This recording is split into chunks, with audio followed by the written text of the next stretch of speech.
Our final presentation for this session will be John Bryant presenting on emotional intelligence-based leadership training in radiation oncology, results of a departmental initiative to explore working relationships to build teamwork. Thank you very much. Can everybody hear me okay? That is a yes. So I don't have any disclosures. And so before we get into the initiative itself, it's important to give context of where it was kind of born out of. So one of the things that we're very fortunate to have at the Moffitt Cancer Center is for our residents, we have a residency leadership program that has been created and is currently ran by Dr. Sarah Hoff, who's here today with us. And this leadership program is based on the emotional intelligence model, which, you know, the way that the program is currently ran is incorporating these core concepts into how that applies for leadership in radiation oncology. And so specifically for this initiative that we had with True Colors is that we were emphasizing on awareness quadrants with the goal to enhance the competency of teamwork within the relationship management quadrant. So you can see here, this is the emotional and social competence inventories kind of broken down into 4 quadrants, being dominated by self and other, and then awareness and management. So you can see where this particular initiative kind of came out of was in order to improve self-awareness in order to then transfer it towards social awareness and specifically teamwork on a management level. So what are True Colors?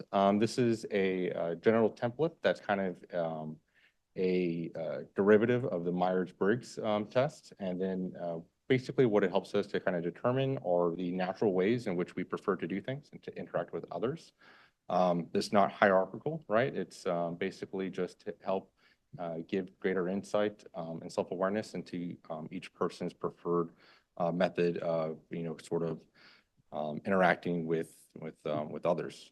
And so really what you want on a team, right, is greater diversity. And one of the ways that we can measure diversity is with certain personality types. So specifically the background for this departmental initiative has to do with, you know, our objective was to improve the working relationships in the department in order to create a higher performance amongst the team members. To give a little bit more background on True Colors, specifically, you have gold, blue, green, and orange. Gold is sort of the reliable and organized archetype. Blue is empathetic and communicative. Green is analytical and imaginative, and orange is adaptable and resourceful. And so in order to do our data collection, this was essentially a personality test that was sent out to all members within our department of radiation oncology. Then, of course, as mentioned before, our goal is to try to optimize our working relationships by improving the awareness of how we personally interact with the outside world when it comes to communication, and then how we can, once we know other people's colors, how we can sort of tailor the way that we approach that. So to give a quick rundown on the methods, essentially the actual study itself was ran by the patient experience optimization team. And they're the ones who sent out the survey, and which is about 5 minutes. Like I mentioned, it was sent to all team members.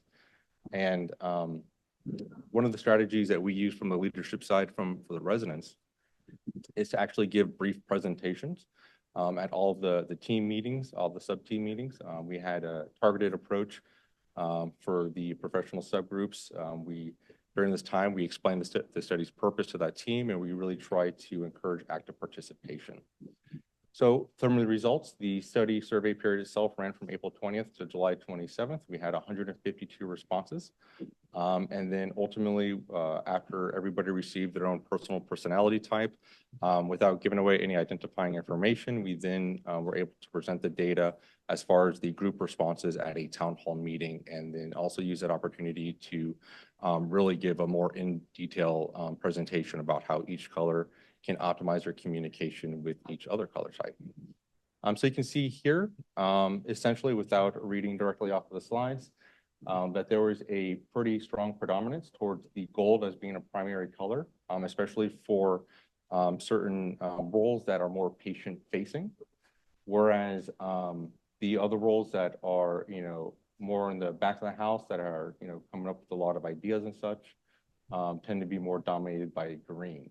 And then the secondary color is essentially, you know, no person fits perfectly into any one quadrant. So this would be, after they have their primary color, which is the majority of the way that they kind of interact, their secondary color would then be, the second, most common ways that they tend to interact. And you can see here, instead of being dominated by gold and green, it was actually dominated by blue and green for the most part as well. You can see that green, which perhaps is not too surprising, is pretty dominated across both primary and secondary colors within a radiation oncology department, which I think kind of makes sense. So if we kind of look at the breakdown, this is just looking at the primary colors, but not just giving the dominant primary color of each group, but all, the primary color breakdown.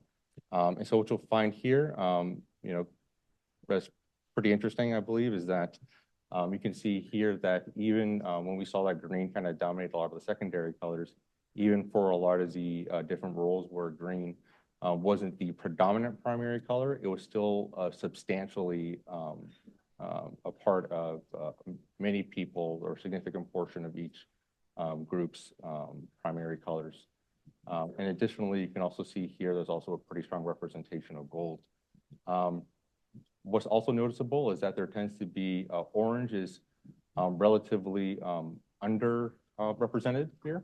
And again, to give a little bit of background of what orange is, that's the adaptable and the resourceful ones. So the ones that people who may, have sort of ideas that may sometimes run contrary to, sort of the prevailing thoughts. So you can see here that relatively represented, but it's unclear if that's just self-selection in a large academic institution or not. Again, to highlight the key findings, we have the gold prevalence in the patient-facing roles. We have a green dominance within roles tied to innovation and research. Importantly, we were able to use this in order to enhance social awareness education. That was primarily done during a lot of these meetings that we had prior and during the surveys, and then certainly afterwards during the town hall. And we've been able to integrate these results in our own resident leadership course by basically, role-playing different situations that us residents may find ourselves in once we are graduate, and even before we graduate, we find ourselves in leadership positions, and how we can, utilize, different people's preferred ways of interacting and communicating with each other to solve complex real world problems. So thank you.